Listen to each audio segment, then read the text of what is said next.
आता पाहूया पुढील बातमी. संकटमोचकच ही उपाधी कशी मिळाली यावर जलसंपदा मंत्री गिरीश महाजन यांनी आज थेट भाष्य केलंय. अहिल्यानगर जिल्ह्यातील लोणी येथे जलसंपदा विभागाच्या 5व्या राज्यस्तरीय क्रीडा व सांस्कृतिक स्पर्धांच्या उद्घाटन प्रसंगी बोलताना त्यांनी आपलं धाडस व्यायामाशी जोडलंय. मनगटामध्ये जोर असला पाहिजे. मला सगळे संकटमोचक म्हणतात. कुठे काय झालं की चाललो, कुठे महापूर आला त्यात मी उड्या मारतो. क्रोकोडाईल पार्क मध्ये सांगलीला म्हणजे मगरमच्छ मी उड्या मारून गेलो. मी परवा बिबट्या निघाला नाशिकला, मी जाळी घेऊन त्याच्या समोर उभा राहिलो. अगदी 4 इंच तरी वाचलं, तोंड पूर्ण फाडलं असतं त्यांनी. बाजूच्याचं फाडून टाकलं. मी घाबरत नाही. सगळे पोलीसवाले परेशान की तुम्ही काय करताय, तुम्ही बाहेर निघा इथून, काय करताय तुम्ही.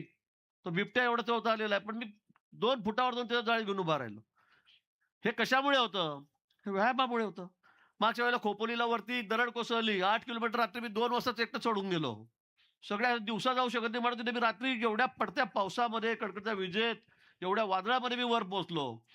अनेक ठिकाणी कुठे काय असू द्या, मग मोर्चा असू द्या, लाख लोकांचा, 50,000 लोकांचा, हे धाडस येतं कुठून? तर हे व्यायामामधून येतं. हातात ताकद आहे, मनगटात ताकद आहे, तर ही मानसिकता तुमची तयार होते. आणि म्हणून मला वाटतं ते सगळ्यांनी आत्मसात करावं. खेळामुळे तुम्हाला म्हणजे पराभव पचवायला शिकवतो खेळ. तुम्हाला विजय तुमच्या अंगी नम्रता आणतं.